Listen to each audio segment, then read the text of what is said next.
Hello दोस्तों, आज हम लोग इस वीडियो में 17 और 18 अगस्त के सभी शिफ्ट में पूछे गए केमिस्ट्री के सभी क्वेश्चंस को डिस्कस करेंगे। दोस्तों सारे ही सवाल जो हैं रियल क्वेश्चंस हैं और सभी ही इंपॉर्टेंट क्वेश्चन हैं। दोस्तों तो सभी क्वेश्चंस को हम लोग वन बाय वन डिस्कस करेंगे और उस क्वेश्चंस के आधार पे जो नए क्वेश्चंस बन सकते हैं सेम कॉन्सेप्ट पे उसको भी डिस्कस करेंगे। तो दोस्तों बने रहिए वीडियो के अंत तक, सभी क्वेश्चंस आपको देखने को मिलेंगे और इसका बेनिफिट आपको आने वाले एग्जाम में सबसे ज़्यादा मिलेगा। दोस्तों अगर इस चैनल पे आप नए हैं तो चैनल को सब्सक्राइब कर दीजिएगा और वीडियो अच्छा लगे तो वीडियो को लाइक कर दीजिएगा और अपने दोस्तों को भी शेयर कर दीजिएगा। तो चलिए हम लोग दोस्तों वीडियो को शुरू करते हैं।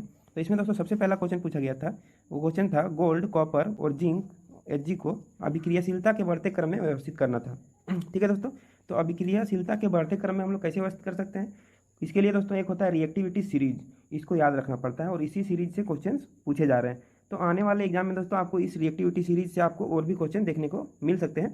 तो इसीलिए आप इस रिएक्टिविटी सीरीज को याद कर लीजिएगा और इसको याद रखने का एक ट्रिक भी है दोस्तों। ये ट्रिक है काशीनाथ का माली आलू जरा फीके पकाता है। ठीक है दोस्तों, और फिर इसको अलग से याद कर लेना है, कौन है आगे आओ। ठीक है, तो इसके लिए आप इस सीरीज को याद कर लीजिएगा। इस सीरीज से आने वाले एग्जाम में भी लगातार क्वेश्चन बन सकते हैं और ये बहुत ही इंपॉर्टेंट सीरीज है दोस्तों। ठीक है, इस सीरीज में देखिए आप नीचे से ऊपर की ओर जब हम लोग जाते हैं तो जो होता है वो रिएक्टिविटी बढ़ता है। ठीक है, तो इसका आंसर यहाँ पे लिखा हुआ है, आप लोग इसको बहुत इंपॉर्टेंट है, इसको याद कर लीजिएगा। चलिए देखते हैं नेक्स्ट क्वेश्चन को। इस क्वेश्चन में बोला गया है तो निम्न में से सबसे अधिक क्रियाशील धातु कौन है। तो यहाँ पे चार ऑप्शन दिया गया है और आपको यहाँ पे चार ऑप्शन में से इसी सीरीज से देखिए सबसे क्रियाशील धातु जो है यहाँ पे देखिए पोटेशियम है सबसे ऊपर, है ना। तो इसका करेक्ट आंसर क्या हो जाएगा, पोटेशियम। तो इसी तरह के दोस्तों और भी क्वेश्चन इस सीरीज से बनेंगे, बहुत ही इंपॉर्टेंट है, आप इसको अच्छे से याद कर लीजिएगा। चलिए अगला क्वेश्चन को देखते हैं। अगला क्वेश्चन में बोला गया है ब्लीचिंग पाउडर बनाने की रासायनिक विधि क्या है। ठीक है दोस्तों, तो ब्लीचिंग पाउडर को बनाने के लिए यहाँ पे जो विधि है उसको हम लिखे हुए हैं। इसमें क्या किया जाता है, बुझे हुए चूने को 40 डिग्री सेल्सियस तक गर्म किया जाता है और उसमें क्लोरीन को पास करवाया जाता है। ठीक है, इससे क्या बनता है CaOCl2 और पानी। तो यहाँ पे हम लोग को ब्लीचिंग पाउडर मिल जाता है। ठीक है दोस्तों, और ब्लीचिंग पाउडर का उपयोग क्या होता है ये भी यहाँ पे लिखा हुआ है। तो पानी को शुद्ध करने में इसका हम लोग उपयोग करते हैं और इसमें देखिए इसमें क्लोरीन की तीव्र गंध निकलती है। क्लोरोफॉर्म एवं क्लोरीन गैस बनाने में भी इसका उपयोग किया जाता है। ठीक है, तो ब्लीचिंग पाउडर का उपयोग क्लोरोफॉर्म और क्लोरीन बनाने में भी इसका उपयोग किया जाता है। चलिए देखते हैं अगला क्वेश्चन में बोला गया है फ्लोरीन, क्लोरीन, ब्रोमीन और आयोडीन इसमें किसका परमाणु त्रिज्या सबसे ज़्यादा है। तो परमाणु त्रिज्या दोस्तों हम लोग पीरियडिक टेबल में जब देखते हैं तो पीरियडिक टेबल में किसी भी ग्रुप में अगर हम लोग मतलब ऊपर से नीचे आते हैं तो इसमें क्या होता है, परमाणु त्रिज्या बढ़ता है। किसी भी ग्रुप में अगर आप दोस्तों ऊपर से नीचे जाएंगे तो नंबर ऑफ सेल्स जो होते हैं वो बढ़ते हैं, जिसके कारण क्या होता है, परमाणु त्रिज्या बढ़ता है। जैसे कि आप यहाँ पे कोई भी परमाणु ले लीजिए, मान लीजिए आप यहाँ पे एक परमाणु लेते हैं। ठीक है, एक परमाणु अगर आप लेते हैं तो परमाणु का अगर दोस्तों ये मान लीजिए ये पहला सेल है और यहाँ पे केंद्र है, ये दूसरा सेल, ये तीसरा सेल और ये चौथा सेल। तो जैसे जैसे सेल बढ़ रहे हैं, पहला, दूसरा, तीसरा, चौथा, इस तरह से जैसे जैसे सेल बढ़ेंगे उस हिसाब से क्या हो रहा है दोस्तों, यहाँ पे इसका आकार भी बढ़ता जाएगा। तो जैसे हम लोग क्या होते हैं ऊपर से नीचे की ओर जाते हैं किसी भी ग्रुप में तो नंबर ऑफ सेल जो है वो बढ़ता जाता है, जिसके कारण आकार बढ़ जाता है। ठीक है, तो यहाँ पे इसका आंसर क्या हो जाएगा, आयोडीन। आप इस ग्रुप में देखिए हेलोजन ग्रुप में फ्लोरीन, क्लोरीन, ब्रोमीन और आयोडीन, आयोडीन जो है वो सबसे नीचे है। ठीक है, तो इसीलिए इसका करेक्ट आंसर आयोडीन होगा क्योंकि इसका आकार यहाँ पे ज़्यादा होगा, है ना। चलिए देखते हैं अगला क्वेश्चन। अगला क्वेश्चन में बोला गया था ऑक्सीजन का हटना और हाइड्रोजन का जुड़ना क्या कहलाता है। ठीक है दोस्तों, तो ये बहुत ही ईजी क्वेश्चन था। यहाँ पे जब भी ऑक्सीजन हटता है दोस्तों तो रिडक्शन होता है, रिडक्शन का मतलब अपचयन। ठीक है, देखते हैं अगला क्वेश्चन। इस क्वेश्चन में बोला गया है what is the common name of calcium sulphate hemihydrate. Calcium sulphate hemihydrate जो होता है दोस्तों वो होता है यहाँ पे कैल्शियम सल्फेट में आधा मतलब हाफ H2O जुड़ जाता है तो उसको हम लोग हेमीहाइड्रेट बोलते हैं। तो प्लास्टर ऑफ पेरिस को जब दोस्तों गर्म किया जाता है, जब जिप्सम को गर्म किया जाता है 373 केल्विन पर तो हम लोग को प्लास्टर ऑफ पेरिस मिलता है। ठीक, ये आप लोग देख लीजिएगा। चलिए देखते हैं अगला क्वेश्चन। इसमें बोला गया है जिप्सम के गर्म करने पर क्या मिलेगा। ठीक है दोस्तों, तो जिप्सम को जब हम लोग गर्म करते हैं 373 केल्विन पर तो हम लोग को प्लास्टर ऑफ पेरिस मिलता है। और यहाँ पे देखिए यहाँ पे 3/2 H2O बनता है, ये भी याद रखना है। ठीक है, क्वेश्चन पूछा जा सकता है। चलिए देखते हैं दोस्तों अगला क्वेश्चन। अगला क्वेश्चन में पूछा गया था धावन सोडा का उपयोग किसमें नहीं किया जाता है। ठीक है दोस्तों, तो इसका आंसर जो है ऑप्शन पर डिपेंड करेगा। तो धावन सोडा का उपयोग क्या क्या होता है वो आप लोग याद कर लीजिएगा, यहाँ पे लिखा हुआ है। ठीक है, इसमें लिखा है सोडियम कार्बोनेट का उपयोग, जो धावन सोडा मतलब सोडियम कार्बोनेट जो है उस धावन सोडा को बोलते हैं। इसका उपयोग कांच, साबुन और कागज के उद्योगों में किया जाता है। इसका उपयोग जल की स्थायी कठोरता को दूर करने के लिए भी किया जाता है। ठीक है, चलिए नेक्स्ट क्वेश्चन देखते हैं। इस क्वेश्चन में बोला गया था दोस्तों वॉशिंग सोडा का केमिकल फॉर्मूला क्या है। ठीक है, तो ये याद कर लीजिएगा आप लोग, सोडियम कार्बोनेट NH2O और इसके साथ बेकिंग सोडा का भी याद कर लीजिएगा, सोडियम बाइकार्बोनेट NaHCO3। अगला क्वेश्चन देखते हैं। इसमें बोला गया था दोस्तों H2 + O2 मिलकर 2H2O बना रहा है, तो ये किस प्रकार की अभिक्रिया है, ठीक है दोस्तों। तो जब भी कोई छोटा छोटा दो अणु मिल के एक तीसरे बड़े अणु का निर्माण करता है तो उसको हम लोग संयोजन अभिक्रिया बोलते हैं, ठीक है दोस्तों। तो इसका करेक्ट आंसर यहाँ पे लिखा हुआ। आगे देखते हैं अगला क्वेश्चन में बोला गया था दोस्तों C2H6 और C3H8 इन दोनों में क्या संबंध है। तो दोस्तों ये दोनों ही एल्केन ग्रुप के हैं और एक ही जाति से है, तो इसको हम लोग क्या बोलेंगे, समजातीय, ठीक है। तो ये समजातीय श्रेणी से दोनों बिलोंग कर रहे हैं, ठीक है। तो करेक्ट आंसर इसका ये हो जाएगा। अगला क्वेश्चन देखिए, इसमें बोला गया कीटोन क्रियात्मक समूह के प्रथम दो यौगिक कौन से हैं। तो कीटोन देखिए यहाँ पे दोस्तों बना हुआ है पहला और ये दूसरा, है ना। तो यहाँ पे देखिए कीटोन के 2 प्रोपेनॉन और 2 ब्यूटेनॉन, ये दोनों इसके करेक्ट आंसर हो जाएंगे। चलिए देखते हैं अगला क्वेश्चन। इस क्वेश्चन में बोला गया था कौन सी क्लोर क्षार प्रक्रिया है। तो क्लोर क्षार प्रक्रिया दोस्तों यहाँ पे देखिए 4 ऑप्शन में से एक ऑप्शन आपको चूज करना था, इसका आंसर इस तरह का हो जाएगा। चलिए देखते हैं अगला क्वेश्चन। इस क्वेश्चन में बोला गया था मैच द फ्लोइंग, मतलब इसमें दोस्तों कुछ पदार्थ दिए गए थे, उसका पीएच मान दिए हुए थे, तो दोनों को मैच करना था। तो ये यहाँ पे टेबल दिया, आप लोग इसको याद कर लीजिएगा। इसी तरह के और भी क्वेश्चन बनेंगे, है ना। चलिए देखते हैं अगला क्वेश्चन। अगला क्वेश्चन में था सोडियम जब जल से अभिक्रिया करता है तो क्या बनता है। देखिए तो सोडियम प्लस वाटर, तो यहाँ पे सोडियम हाइड्रोक्साइड और हाइड्रोजन बनेगा, ठीक है। जैसे कि देखिए Na + H2O, तो यहाँ पे क्या बनेगा NaOH प्लस हाइड्रोजन, ठीक है दोस्तों। इस तरह से ये बन जाएगा। दोस्तों अगर इसको हमें बैलेंस करना हो तो क्या करेंगे, आप यहाँ पे 2 हाइड्रोजन देख रहे हैं और यहाँ पे 1 हाइड्रोजन, टोटल 3 हाइड्रोजन हो रहे हैं।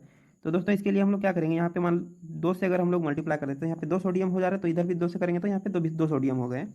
अब यहाँ पे हाइड्रोजन टोटल कहाँ कितने हो गए हैं, 4 हो गए हैं, और यहाँ पे भी 2 है, तो इधर 2 और 2 4 हो गए, तो यहाँ पे हम लोग 2 से मल्टीप्लाई कर देंगे। तो यहाँ पे देखिए टोटल कितने हाइड्रोजन हो गए, 4 हाइड्रोजन, इधर भी 2 हाइड्रोजन यहाँ पे और 2 हाइड्रोजन यहाँ पे, 4 हाइड्रोजन हो गए। ऑक्सीजन यहाँ पे 2 है, तो ऑक्सीजन यहाँ पे भी 2 हो गए, ठीक है। तो ये बैलेंस हो गया। चलिए देखते हैं अगला क्वेश्चन। इस क्वेश्चन में बोला गया था मैग्नीशियम रिबन को हवा की उपस्थिति में जलाया जाता है तो सफ़ेद रंग का पाउडर बनता है, उसका नाम, ठीक है दोस्तों। तो मैग्नीशियम को जब ऑक्सीजन में जलाते हैं तो क्या बनता है, मैग्नीशियम ऑक्साइड, ठीक है। इसको याद रखना है, ठीक है। चलिए देखते हैं नेक्स्ट क्वेश्चन। इसमें बोला गया था दोस्तों एल्केन के सामान्य सूत्र क्या है। तो एल्केन का जो सामान्य सूत्र होता है क्या होता है, CnH2n+2। एल्किन का होता है दोस्तों CnH2n और अल्काइन का होता है CnH2n-2। इसको आपको याद रखना है। चलिए देखते हैं अगला क्वेश्चन में बोला गया था डोबेरियन का तिर्यक नियम। डोबेराइनर होता है, थोड़ा सा यहाँ पे सुधार कर लीजिएगा, है ना। तो इसका तिर्यक नियम के से रिलेटेड क्वेश्चन पूछा गया था दोस्तों। इसमें क्वेश्चन पूछा जा सकता है आपको इस किस आधार पे इसको अरेंज किया गया था। तो इसका करेक्ट आंसर परमाणु द्रव्यमान हो जाएगा, है ना। और इसमें क्या होता है दोस्तों, यहाँ पे आप देखिए 3 तत्वों का तिर्यक बनाया जिन्हें परमाणु द्रव्यमान के आरोही क्रम में रखने पर बीच वाले तत्व का परमाणु द्रव्यमान अन्य 2 तत्वों के परमाणु द्रव्यमान के लगभग औसत होता है। यहाँ आप देखिए लिथियम, सोडियम और पोटेशियम का एक ग्रुप बनाया, और देखिए दोनों किनारे वाले जो तत्व हैं लिथियम और पोटेशियम, दोनों के परमाणु द्रव्यमान को अगर दोनों का अगर औसत निकालेंगे तो बीच वाले के परमाणु द्रव्यमान के बराबर आता है। यही इसमें बोला गया था, आप लोग इसको एक बार देख लीजिएगा। चलिए देखते हैं अगला क्वेश्चन। इसमें बोला गया है न्यूलैंड्स के अष्टक में प्रथम और अंतिम तत्व कौन सा था, ठीक है। तो यहाँ पे देखिए न्यूलैंड का हम लोग यहाँ पे सीरीज देख रहे हैं दोस्तों। यहाँ पे देखिए पहला हाइड्रोजन था और अंतिम था थोरियम, ठीक है। तो यहाँ पे करेक्ट आंसर लिखा हुआ है। इसके और भी क्वेश्चन बन सकते हैं दोस्तों, सारे पॉइंट्स यहाँ पे लिखे हुए हैं। पहला पॉइंट है न्यूलैंड ने ज्ञात तत्वों को उनके परमाणु द्रव्यमान के बढ़ते क्रम में क्लासिफाइड किया। तो यहाँ पे इससे क्वेश्चन समझ जाएगा कि इसका आधार क्या था, तो परमाणु द्रव्यमान था। और उसके समय में कितने ज्ञात तत्व थे, तो 56 तत्व थे, और ठीक है। और कौन कौन से हैं, तो हाइड्रोजन और थोरियम जो है इसके प्रथम और अंतिम तत्व हो जाएंगे। और इसमें क्या था, प्रथम का 8वें के साथ समान गुणधर्म देखा गया था, ठीक है, जैसे लिथियम का सोडियम के साथ। चलिए तो यहाँ पे क्योंकि दोस्तों इसमें क्या हुआ था कि उस समय टोटल 56 ही तत्व थे, तो जैसे 56 से अधिक तत्व प्राप्त ज्ञात होने लगे तो इसमें थोड़ा सा प्रॉब्लम आने लगा। इसीलिए इसके बाद आगे फिर नया पीरियोडिक टेबल को बनाया गया था। आगे देखते हैं। इस क्वेश्चन में बोला गया ब्लीचिंग पाउडर बनाने की रासायनिक विधि को स्पष्ट करो, ठीक है। तो यहाँ पे देखिए ब्लीचिंग पाउडर का रासायनिक विधि दिया गया, आप लोग देख लीजिएगा। आगे देखिए अगला क्वेश्चन बोला गया कौन सा न्यूलैंड अष्टक का सही उदाहरण है। तो यहाँ पे देखिए न्यूलैंड अष्टक का सही उदाहरण दोस्तों लिथियम के साथ सोडियम का सही उदाहरण हो जाएगा। यहाँ पे 4 ऑप्शन दिया गया था, तो उसमें एक चूज करना था। चलिए अगला क्वेश्चन। इस क्वेश्चन में बोला गया था दोस्तों 16वें ग्रुप में आधात्विक गुण जो है ना किसमें सर्वाधिक है। तो 16वां ग्रुप ऑक्सीजन वाला ग्रुप होता है दोस्तों। यहाँ पे देखिए आप लोग, तो आधात्विक गुण जो होता है दोस्तों ऊपर से नीचे आते हैं तो घटता है, ठीक है। तो यहाँ पे क्योंकि सबसे ज़्यादा पूछा गया तो ऊपर जो होगा उसी का सबसे ज़्यादा होगा, तो ऑक्सीजन का आधात्विक गुण सबसे ज़्यादा होगा। तो यहाँ पे इसका आप लोग देख लीजिएगा। ऊपर से हम लोग नीचे आते हैं तो अधात्विक गुण जो होता है वो घटता है, ठीक, और धात्विक गुण बढ़ता है। ये आप लोग याद रखिएगा। चलिए अगला क्वेश्चन देखते हैं। इस क्वेश्चन में बोला गया रासायनिक अभिक्रिया को संतुलित क्यों किया जाता है। ठीक है दोस्तों, तो द्रव्यमान संरक्षण के लिए रासायनिक अभिक्रिया संतुलित किया जाता है। चलिए आगे देखते हैं। अगला क्वेश्चन में बोला गया है a metal nitrate x give a white precipitate with solution. ठीक है दोस्तों, तो यहाँ AgNO3 इसका करेक्ट आंसर जो होगा AgNO3 होगा, है ना। चलिए अगला क्वेश्चन देखिए। और ये जो व्हाइट प्रेसिपिटेट जो होता है दोस्तों यहाँ पे AgBr का बनता है, इसी यही है व्हाइट प्रेसिपिटेट, है ना। तो इसको आप लोग याद कर लीजिएगा। चलिए अगला क्वेश्चन देखते हैं। अगला क्वेश्चन में बोला गया था ब्लीचिंग पाउडर का उपयोग। ठीक है, तो ब्लीचिंग पाउडर का क्या क्या उपयोग है यहाँ पे लिखा हुआ है, आप लोग देख लीजिएगा। चलिए अगला क्वेश्चन देखते हैं।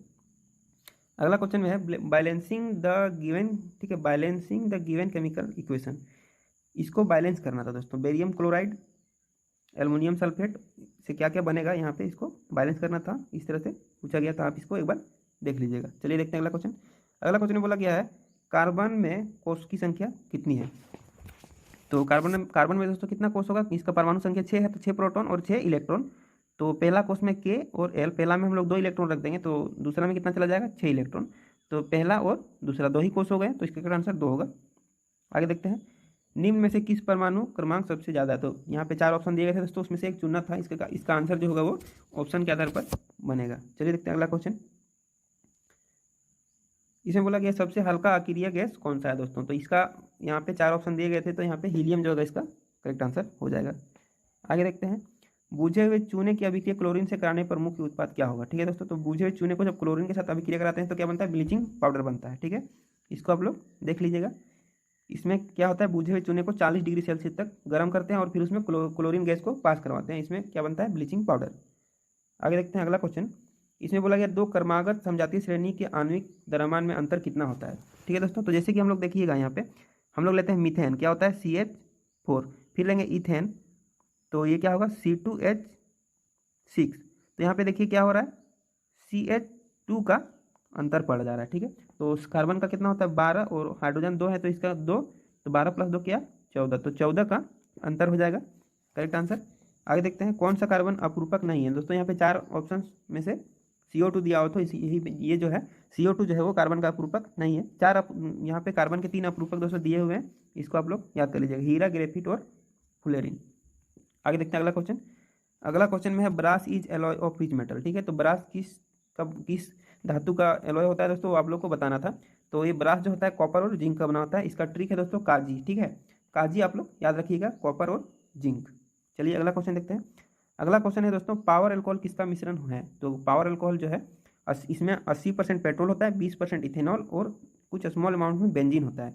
दोस्तों बेंजीन से भी बहुत इंपॉर्टेंट सवाल बनते हैं, तो इसको भी आप लोग एक बार समझ लीजिए। जैसे कि यहाँ पे देखिए बेंजीन का संरचना दिखाया गया है, और इसमें सबसे इंपॉर्टेंट जो क्वेश्चन बनता है दोस्तों वो पूछा जाता है सिग्मा बॉन्ड और पाई बॉन्ड। ठीक है, तो यहाँ पे सिग्मा बॉन्ड जो होता है, जितने भी सिंगल बॉन्ड दिख रहे हैं उसको हम लोग सिग्मा बॉन्ड बोलते हैं। और सिग्मा बॉन्ड टोटल देखिए कितना होता है, यहाँ पे इसमें एक सिग्मा और एक पाई होता है। जहाँ पे डबल बॉन्ड होता है ना, उसमें क्या होता है एक सिग्मा और एक पाई। जहाँ पे भी डबल बॉन्ड है वहाँ पे एक सिग्मा और एक पाई। और जितने सिंगल बॉन्ड है दोस्तों सारे सिग्मा है। टोटल जितने सिंगल होते हैं सब सिग्मा होते हैं। तो ये सिग्मा है और ये सिग्मा है। तो यहाँ पे टोटल आप जब गिनिएगा तो टोटल 12 सिग्मा बॉन्ड आते हैं, और पाई बॉन्ड जो होते हैं वो 3 होते हैं। तो इस तरह से क्वेश्चन पूछा जा सकता है कि बेंजीन में कितने पाई बॉन्ड होंगे और कितने सिग्मा बॉन्ड होंगे। तो यहाँ पे 12 सिग्मा बॉन्ड होंगे और 3 पाई बॉन्ड होंगे, ये आप लोग याद रख लीजिएगा। ठीक है, तो अगला क्वेश्चन देखते हैं। अगला क्वेश्चन में बोला गया है मानव शरीर का सामान्य तापमान कितना फ़ारेनहाइट होता है। तो यहाँ पे दोस्तों फ़ारेनहाइट में 98.6 फ़ारेनहाइट होगा, और अगर डिग्री सेल्सियस में बोलेगा तो 37 डिग्री सेल्सियस होता है। अगला क्वेश्चन देखिए। इसमें बोला गया निम्न में से कौन सा हर्बिसाइड है। तो यहाँ पे ऑप्शन के आधार पर इसका आंसर दिया जा सकता था, तो इसका ऑप्शन पर डिपेंड करेगा दोस्तों। और आप लोग हर्बिसाइड याद कर लीजिएगा क्या क्या है यहाँ पे, अट्राजिन, ग्लाइकोसेट, ठीक है, 2,4-डाइक्लोरोफेनॉक्सी एसिटिक एसिड, ठीक है, और सिमेजिन, ये आप लोग याद कर लीजिएगा। इसको आगे क्वेश्चन देखिए मोस्ट इंपॉर्टेंट इंसेक्टिसाइड जो है इंसेक्टिसाइड, यह है DDT। ठीक है, तो DDT का फुल फॉर्म भी आप लोग याद कर लीजिए, डाइक्लोरोफिनाइल ट्राइक्लोरोइथेन। ठीक है, याद कर लीजिएगा। बहुत ही इंपॉर्टेंट है दोस्तों, इसका इंपॉर्टेंट ये जो फुल फॉर्म है बहुत ही इंपॉर्टेंट है, आप लोग ध्यान में रखिएगा। अगला क्वेश्चन देखते हैं। इसमें बोला गया परमाणु के नाभिक की खोज किसने की थी? तो परमाणु के नाभिक की खोज दोस्तों रदरफोर्ड ने की थी। आगे देखते हैं। इस क्वेश्चन में बोला गया कौन सा तत्व कैंसर के इलाज में उपयोगी है? तो जो फॉस्फोरस होता है दोस्तों, फॉस्फोरस के जो समस्थानिक होते हैं उसमें से फॉस्फोरस 32 ये कैंसर के इलाज में उपयोग किया जाता है। ठीक है, आगे देखते हैं। इस क्वेश्चन में बोला गया था एसिड फाउंड इन विनीगर। तो एसिड विनीगर में दोस्तों सिरके में एसिटिक एसिड पाया जाता है। यहाँ पे टेबल दिया दोस्तों, आप लोग कौन से पदार्थ में कौन सा एसिड पाया जाता है उसको आप लोग एक बार याद कर लीजिएगा। ठीक है, दही में लैक्टिक एसिड पाया जाता है, याद कर लीजिएगा। इसके बाद इंपॉर्टेंट है दोस्तों यहाँ पे एप्पल में मैलिक एसिड, ये भी याद कर लीजिएगा। लेमन में सिट्रिक एसिड, और सभी को एक बार आप लोग याद कर लीजिएगा। ठीक है दोस्तों, क्योंकि ये 1 बाय 1 अगर हम बताएंगे तो सब वीडियो बहुत लंबा हो जाएगा, तो आप लोग एक बार इसको देख लीजिएगा। चलिए अगला क्वेश्चन। ब्लड प्रेशर के इलाज के लिए किस औषधि का उपयोग किया जाता है? तो इसका आंसर हो जाएगा अश्वगंधा, ऑप्शन में था, तो इसका आंसर यही हो जाएगा। ठीक है दोस्तों, तो ये थे दोस्तों क्वेश्चंस, और सारे ही इंपॉर्टेंट क्वेश्चन थे ये। और इस तरह के जितने भी क्वेश्चंस और बनाए जा सकते हैं, उस एक और आने वाला वीडियो मतलब एक और वीडियो आएगा, उसमें हम और भी इससे रिलेटेड जो केमिस्ट्री के क्वेश्चन हैं, ठीक है, मोस्ट मतलब क्या बोले संभावित प्रश्न जो होंगे केमिस्ट्री के, हम लोग एक वीडियो आएगा उस पर हम लोग देखेंगे, है ना। तो ये थे दोस्तों जितने भी क्वेश्चन आए थे वो डिस्कस हो गए। और दोस्तों आप लोग चैनल को सब्सक्राइब कीजिएगा और वीडियो को लाइक भी कर दीजिएगा, और अपने दोस्तों को भी शेयर कर दीजिएगा। ठीक है, चलिए हम लोग मिलते हैं नेक्स्ट वीडियो में। चलिए बाय।